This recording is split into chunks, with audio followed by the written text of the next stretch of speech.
So that word, o le upunga servant, le I, le fasa mo le au ona, e sau mai I le upu e le ni doulos.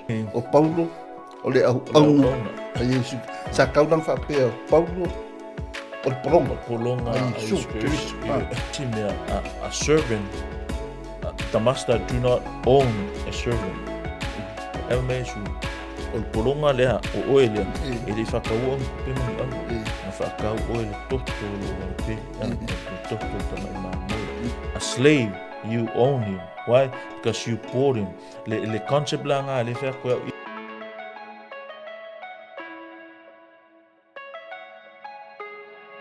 Te whataro whatu fo le tino Keriso, le nei yafi. Ma lore se fua maua, ma lore se fua manuia, ma le lange mama. Ia, mi ia le li. Tātou whaaftaia le pule ao le tua. Tu sai ma leo la fo i tātou maua pēr. Ia, le fo ma whai ei ono tātou toi whei loa i le neva yasu. Ia, awale whaso hi nolo na whiong ola, polo na whiong. Lo ngā whiong pa ia. Ia, tatu tonu le nea fiafi, ia, o le a tātou sa ili fo i po whio tāti eile whinga ngālo le atua le nea fiafi, ia, tāro whawai pasta. Maro se fua pasta la sunga, i le li. Ia, salo le peia no whatu te mo sola o po karai whapene i mana o mia se whahina o le taimi. Ia, o te tari tonu le nea fiafi, e le mta upu le fo le tau o Cristiano foi ngale peye me o Cristiano o le Pologa a Keriso o le manatu foi le ki me o Cristiano o Pologa a Keriso ia pe foi ngai fa ale fia i le ta unga le ase sao o le asa o ngari tu spa ia e tu sai male ta unga ia Suma pasta que se fuma ni. Tema fasili pasta ole stasiro mata upu sa le se manatu o se mea tu ngā maunga I titono le karesia sa lo so stasio fafunga mai pe e te faitau ma e sa ili le mata upsisili e te tau ai I le manatu le you'll come across people e le fia ile taunga leo Kerisiano o Pologa a Keriso me ranga e matango fie ma le lei ia lau nefsili leo sunga e langa ima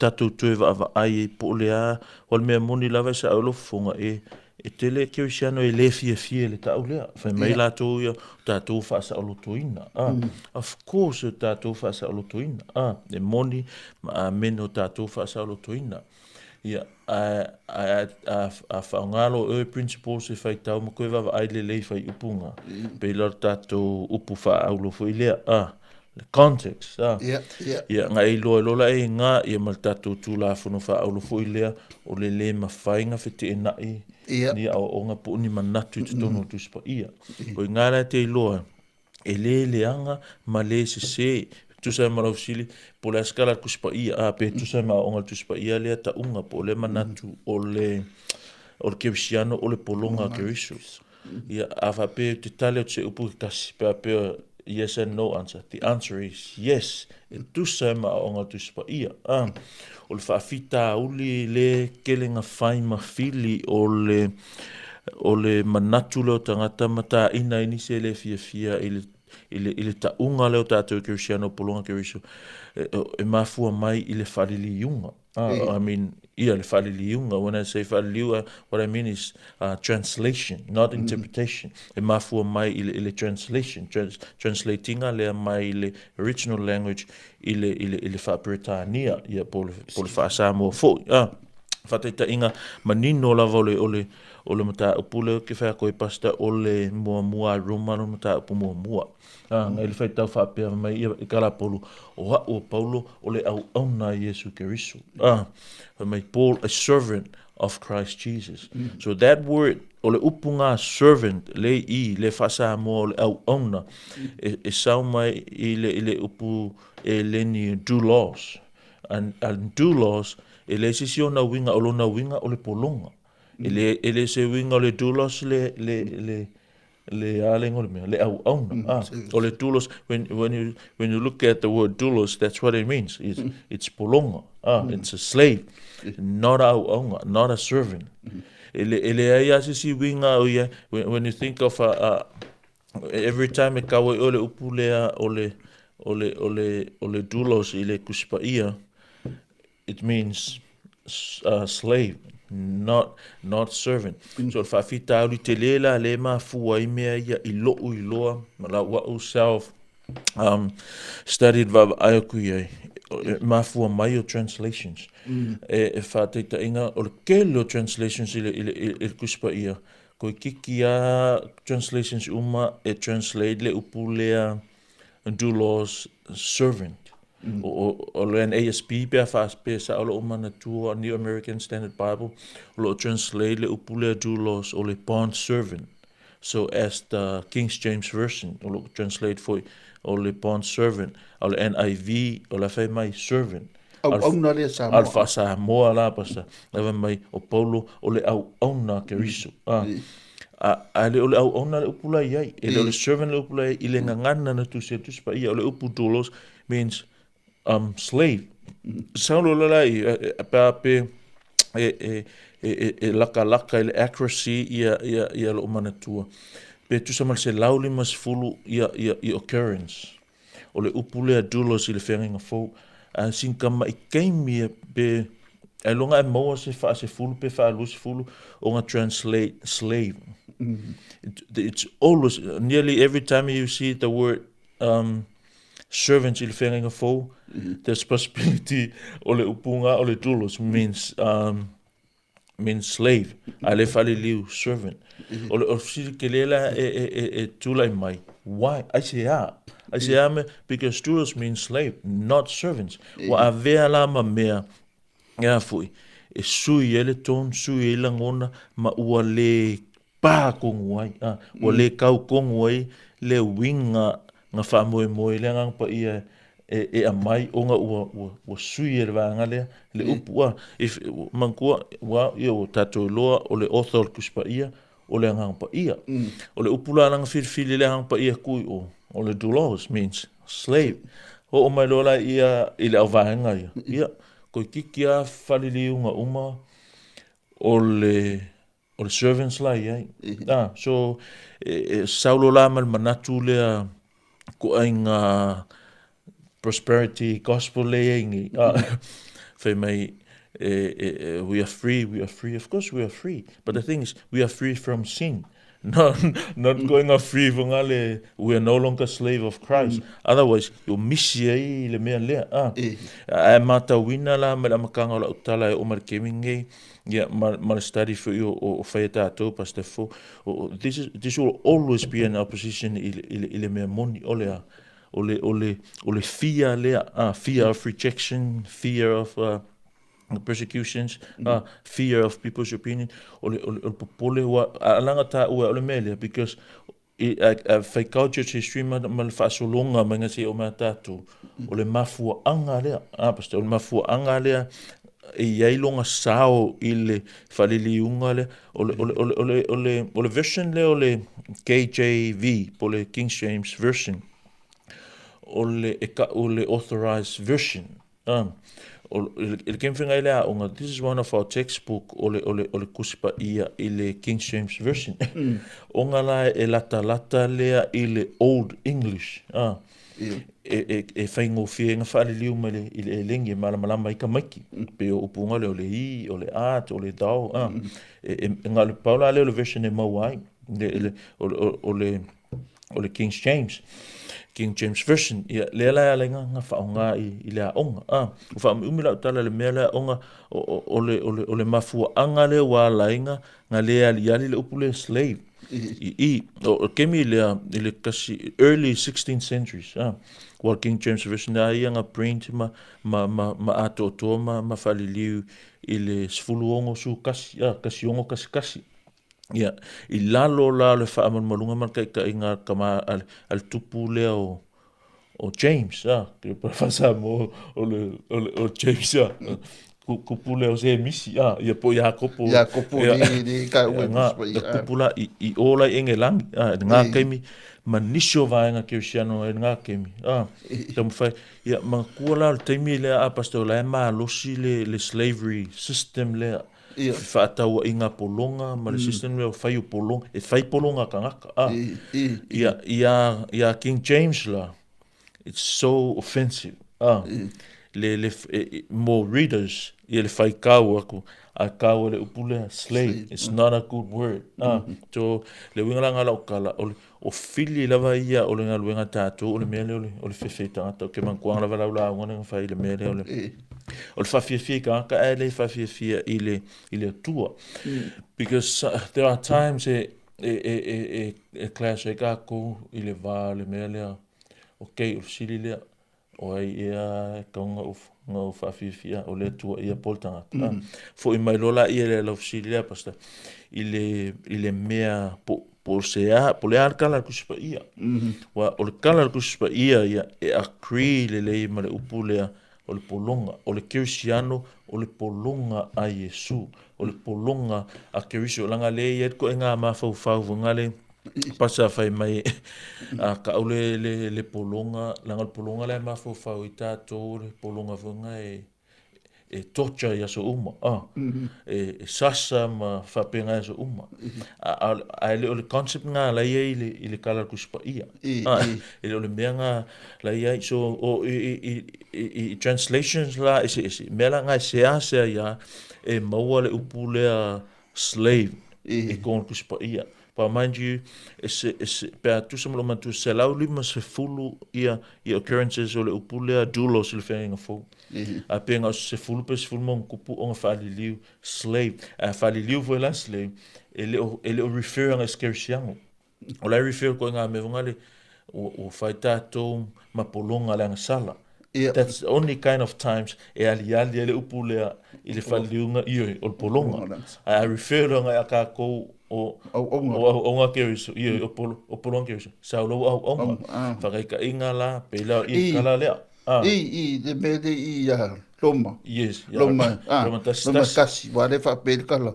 O Paulo, o le au aunga. A Yesu. Sa kaulang whapea Paulo, o le polonga. O polonga a Yesu Keriso. Si, whainga koe whalau ke le mele kulanga le ade. O le mehana sa kaunga polonga i. Yes. A vesela le aunga.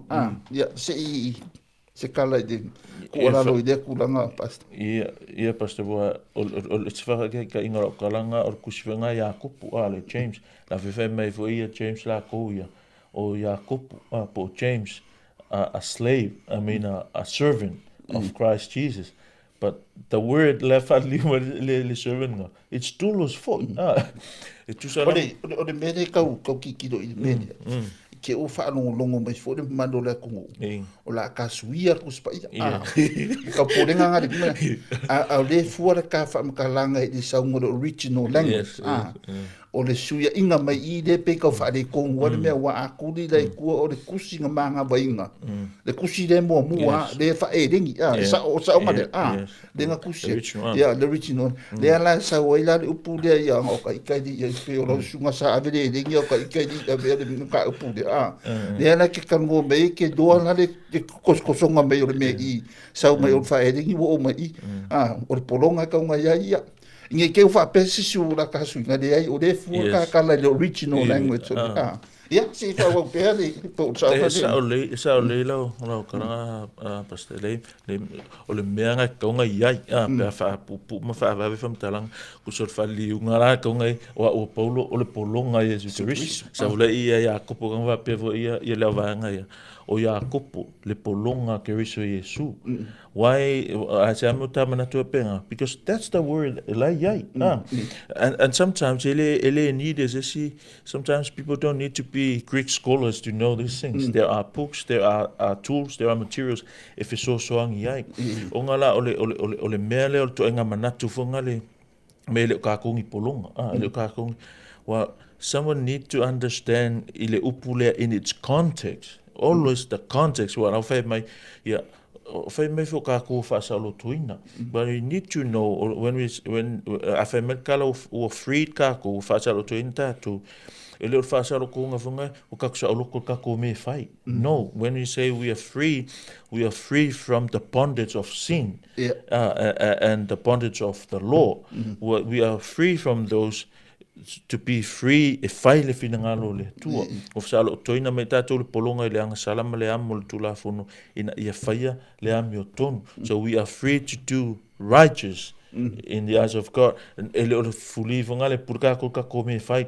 So what that means is we are slave of Christ. Onga la peonga fa kol mafau faunga la mafau foltangata Keriso le fai tau so wa ke ka unga me le fai ka so wa la ngale lo ngale kau le ele vai o fai kau nga le fai kau kwa ngale alua. But you need to keep read inga ia kau elo vai le mele e fisile apa sama mata Talanoa kai ka inga la o le upula vale ia dulos o le ona winga o le polonga ele ai si winga o ka fangi o le pau ale o le winga fa peve o fa fonga mai ia nisi ai facinga side ili e ke fi o ke fi manga si e ki lo wa tulos slave e mai vat polonga o nga lawa ia pela o I lo femeka o le polonga ia le fa le va nga ia o le servant ia alta uanga mafuanga onga o vaenga nga fali o pe o offensive kelele but that's the problem. That's the problem. The truth will always offensive. The truth will always hated. Ele sui nga mea.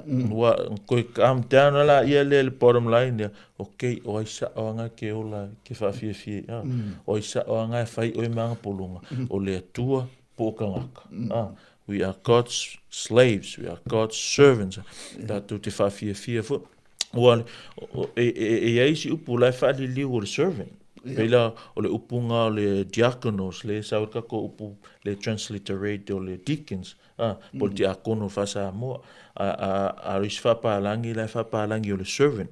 Ia pevela le upunga o economos economos le fa pa langi skemi o le steward.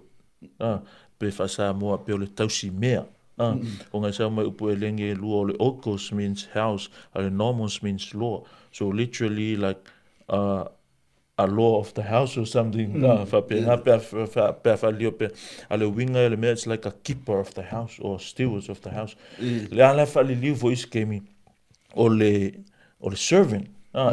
Ia fa sa mo ka ko o tausi mea o tausi mea ale tu ia ale fa pela la fosi mai lola upunga wala wa ia upu ia tau fa li o le polonga and at the same time pastor you gotta be careful wa e folisi upunga i le ia pela le mua a Korinito mta upu fa ne o su e la utusi le fa merka ko fa sa mo fa pia kanga ka o mase upu fa luang ka o I le verse le pas fai mai ia fa apea ona manatu tangata ia te I mātou o au na Keriso o au na fo ia tausi I upu lilo le atua o ilo se upu ka fa luang ole ia ole au na mua ngainga ese le upu e lengi le fa liu mai ole au na longa lua fui ese le upu e lengi le fa liu mai ole au na mua le fa ko o ngale la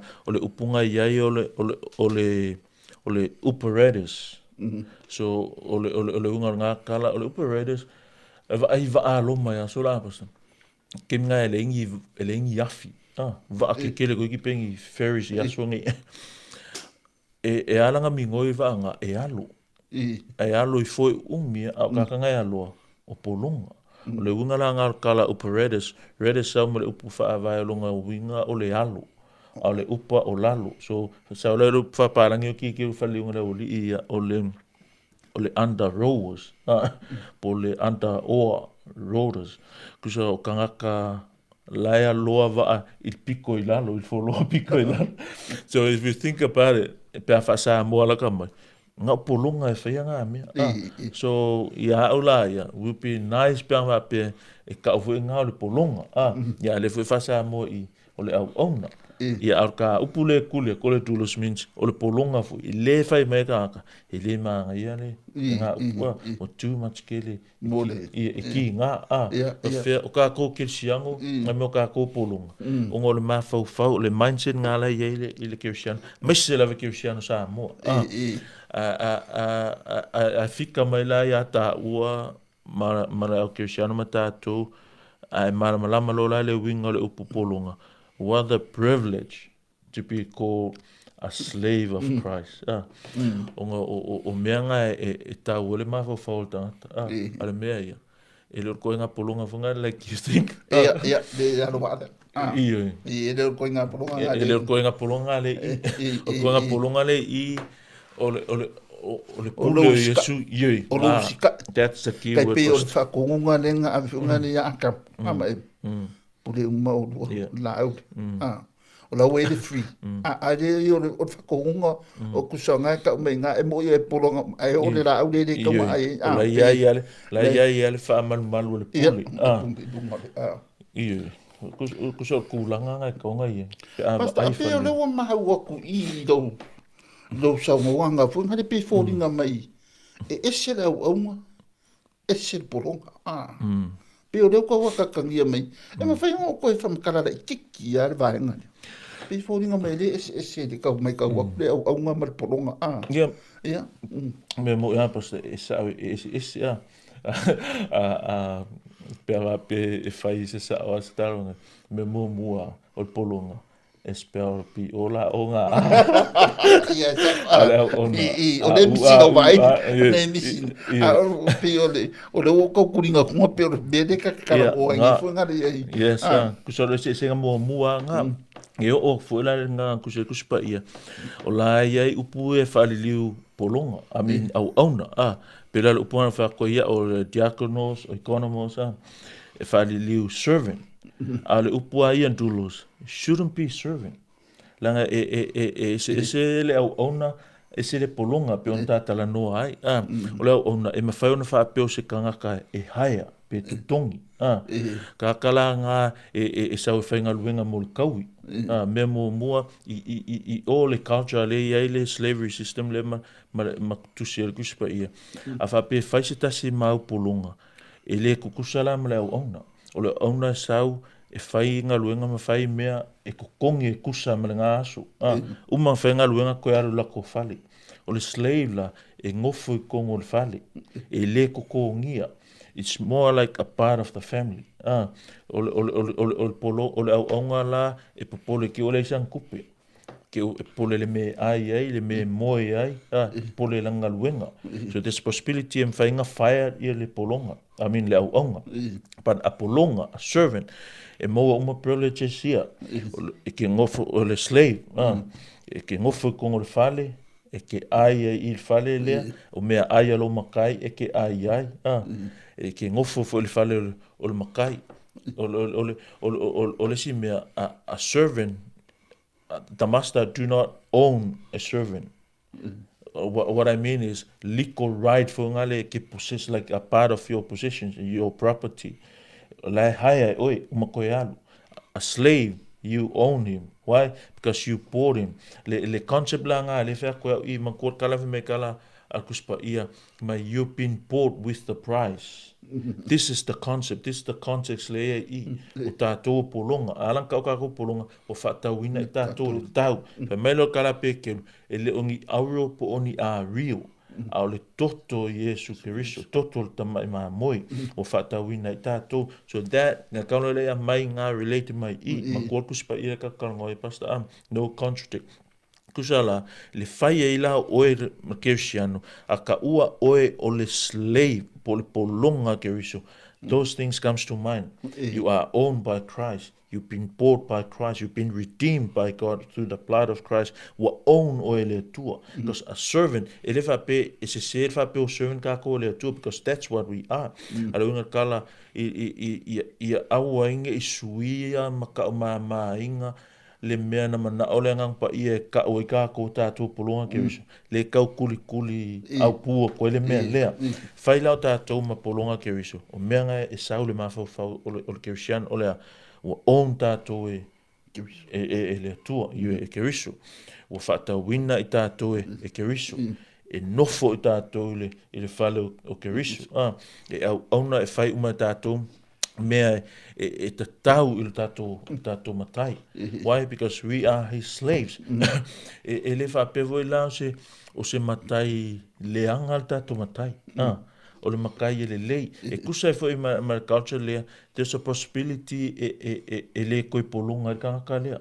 E a vea ai o ia o se tasio le ainga. Peila o le kalavunga le Onesimus ma Filemongi.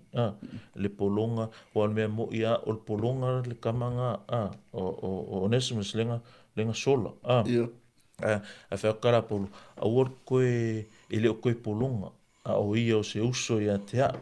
Ia, o ke peka whapea se akar whea koe o le polonga la wha maoni, ma tau tua wha maoni, e iaile, e kelenga a vea maska ko le ainga. Ua maasangi kala, a penga I se wha ngau, a ngā master, a ngā matai, ia, o grow in relationship, o isi kemi wanga ngofo le polonga, ma se a finge o le kama loa, i o isi kemi o a whapese polonga finge o ngofo ma se a kari o kama, ko ai ngā, manguia ngā e o iai.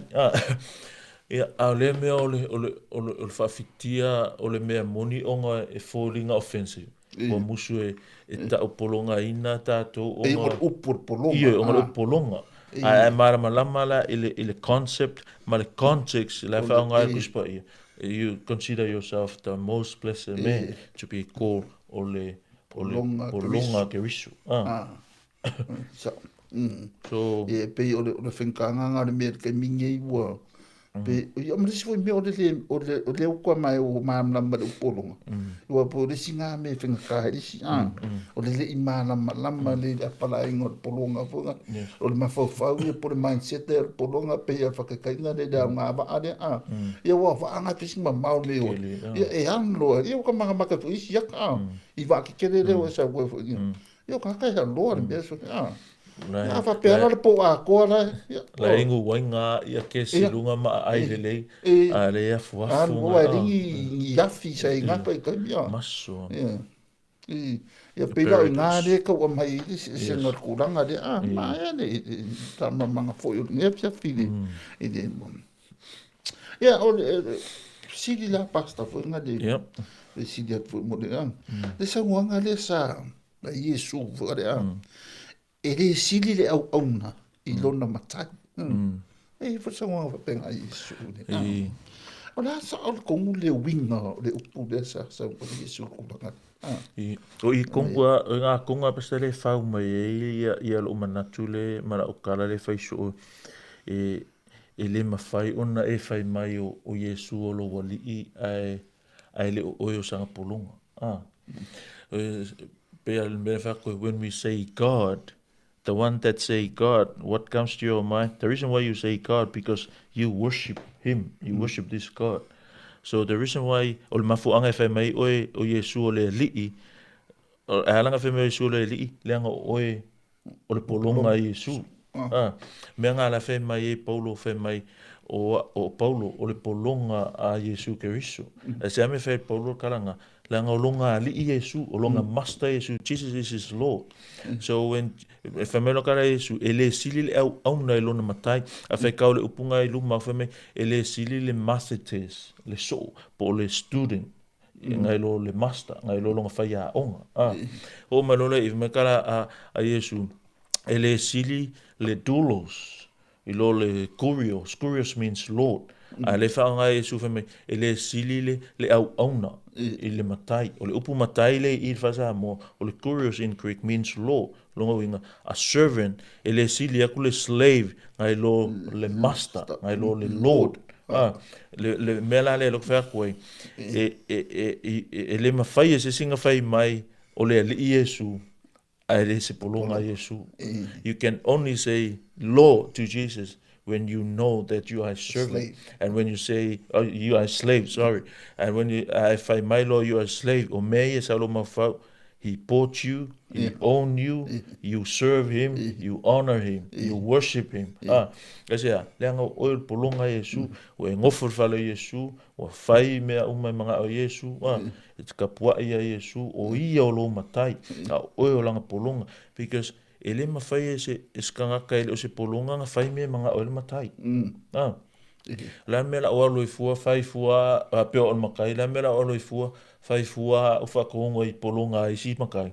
Fai a o whakaonga I la polonga.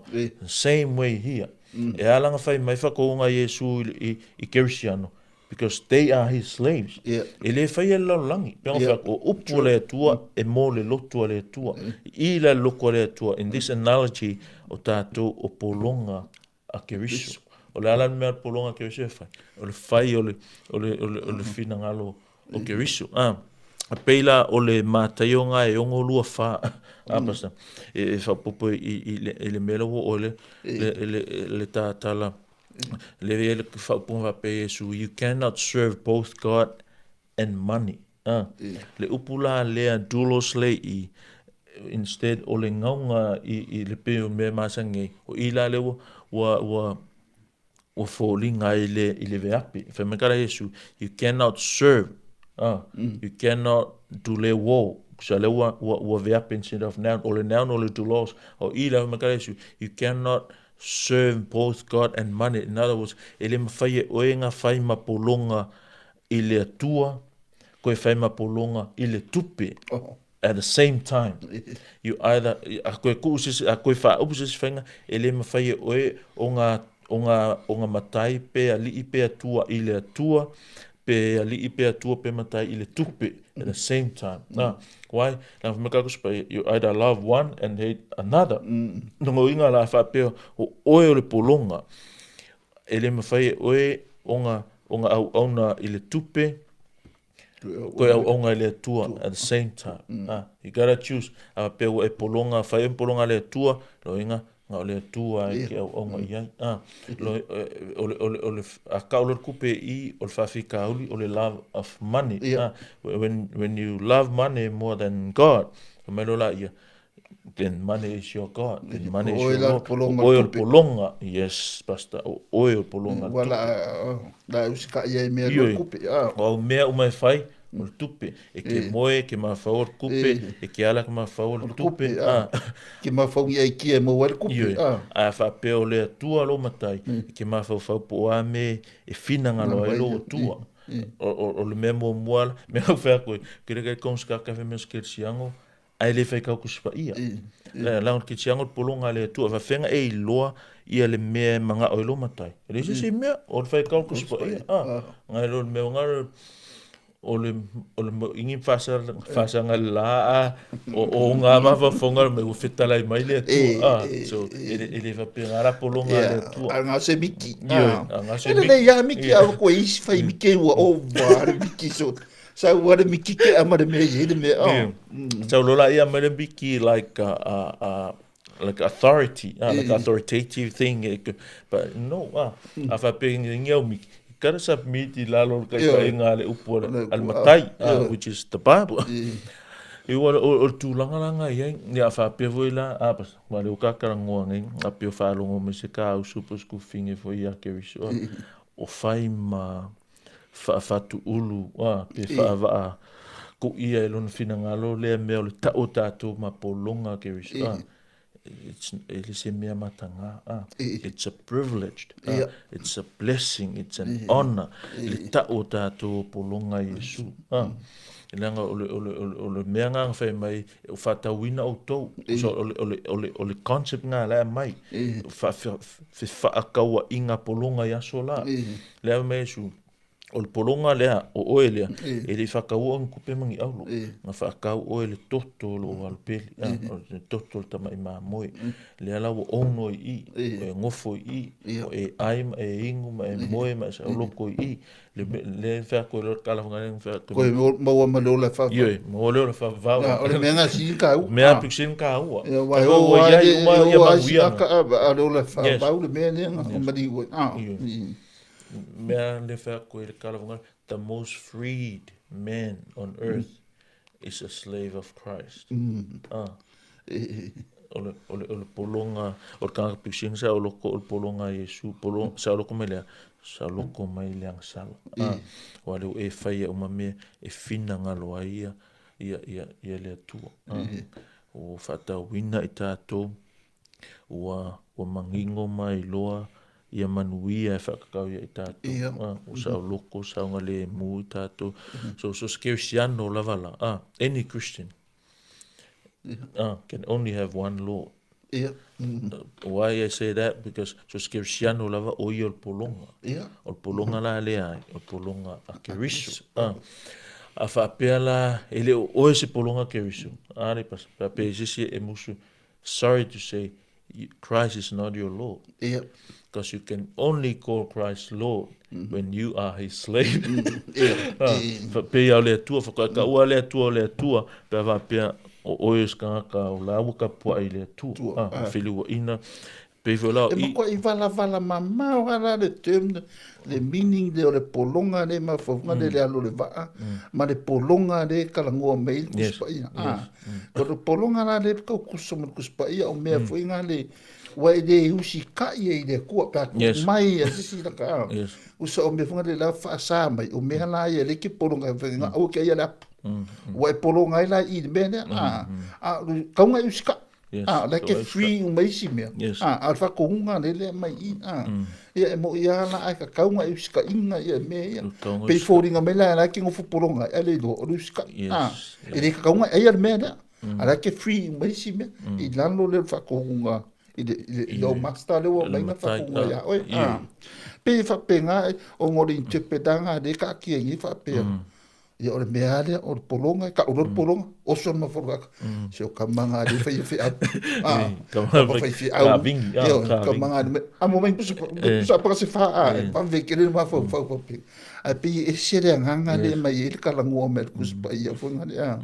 O le polonga o kai kaunga husi kai. Whakongunga ma mea ua whai mai e le kua. I kusai ma leo langa, ma leo la whare nganga. Inga i uke i maha e whare. E kaurua le ile winga o upu polonga. Ma kua i le inga polonga ma le au auna. So i pēra kara le apolo whai mai i le korinitonga e whawha mua. Pasta le whai mai ia paulo whai mai. This is how we want people to regard us. Mea ke mga au kaka e mawhawhau ia mākou. Ia ko mawhau ia mātou o mātou ngi operators o auna. Ale upula iai operators leong whakoi, I prefer the upolonga, because that's what the polonga does. Ka waenga la ia alwa, me ka polo, ki mga au ko ki mawhawha pe au mākou ngā. Ia ki mga au ko ki mawhawha mākou o tausi mea, economos, o tausi mea ale atua, polonga ale atua, ma kausi mea ale atua. Ia o umala keusiano. Ia, la le mea la e musu e ka oe polonga. Sa si e pēa e ika pēa pēa whai mai o oe polonga ki a polo. E ika la ia le al whai mai polonga o Keriso. Ola, whakau paki, kiuli si oso runga pau lalo. Le nganga whawhekai ua whai ka kom polonga Yesu. Pola si mea o le maamna mawho ia Yesu. Nga uso e polonga. Wa singa wa ale la malo mama ile ku le ki kapua ia. Nga musu le polonga. A fa pe ki mana mama ile ku le denga madiu. O ngo ko ngo. E ki fia ki polonga ia. Ki nga lue ma e uska ia. A fa ki le mama ia wa ile fa le ko wa ki ia nga muski polonga. Yes, I can't say anything more than that. Pero mera osa ngoi o le mama lama Yesu really sa alanga e musu e fem polonga Yesu e kile mama lama Yesu which is really true. No mele osa ngoi. So le faila ka kom polonga mai a Yesu so another reason sili e piko sili on ka ko la fafkai e ma fa manuina le ali wa la ve kelo iska ka pela fa ka ingala per mer le lenga ku I polonga la sao na on se le makik la ko le makai piki me le polonga le for whatever reason ala ngang fifili and then he poured it. Mai la kala Iesu ale tua ile whakaua la i se aulopo se ari o koko Iesu. So mai lo la i o le akanga i. So le whai e o e mapolonga Iesu. Ka kaunga e makua i whawhakai. Ke le kanga ko lalangi. And yet he chose you. And how did he own you? How come you become his property? He bought you, not with silver or gold, but with the blood of his son. So more reason e ola whawhakai ke siang. Ia, a whaklua o e polonga Iesu. Whawhakai le o whai polonga me. A ua ke tangi sa ama e whapea se upuleanga. Wapea o le mea la vale. E le whainga kai o le mea se e whakungi fui. Whapea ka ngaka. Well, we are not living for... Yes. Mea fōua i o sa awa o ngā fōua. Ia pe o le kau penko le fōna ke mosola. Pe o le makanga mai o le saunga le makanga kusi ngor kusi ia la pe o linga mai o le polonga le upu. O le polonga le saunga le upu. Ale musu o King James e wha mangu alia ia loko ka kisiang. Whaitau maka kisiang o leo. Nga prefer ele au ona. A servant instead of doulos. But doulos I had to conclude up as doulos means slave. No other time if I be my doulos servant. Is that servant? Is a slave? Pa, slave, full stop. Full stop, yes. Ko ia se si mea raku inu. Ngā Kongo e mo. Ia, whawhakai pasta pe ila se si mea ko e whapopo. Ko e whainga whalau tele fo i eile. Ma tā upuri nei a fiafi. E maenga umaua e sau noa fo i. Turanga ele le poronga. Le upu le o le poronga fo inga le. O ki siano e polo mo le ri. Te ongo o ka uanga apas. So Keriso lava o whaola ina. O lo ma whaola i ati o le polonga ale atu. O le polonga Keriso. E mo i e noftu tātou whakasima Keriso. Ai le io o mai ke minga. That's yet to come. Ole vavel fia kupu ke minga le tupuka ko yet. Kupu glorification. Ka kongo fo tupu whatasele ma Keriso. Ke minga whai o Kerisiano. Enjoy make use the privilege of a tattoo man polonga. Sista en pastor. Ja, veel de sisi. Ja, moet dat toele. Na ngor fafta ni fia. Tu sai fo imale fa mama ora fia mo pa ia le tua ia. Pe ia le masani o le talo fa manu e pele tu le sunga pasta. Kai pastor fi le na luenga na luenga. Mo pela la unga o le tua mo ngano. Ia ma o te tariton. Ia ole fai nganga le tatu. Por kalamele nei fiafi. Fa manuia le tua e lo loto le nei fiafi. Amen.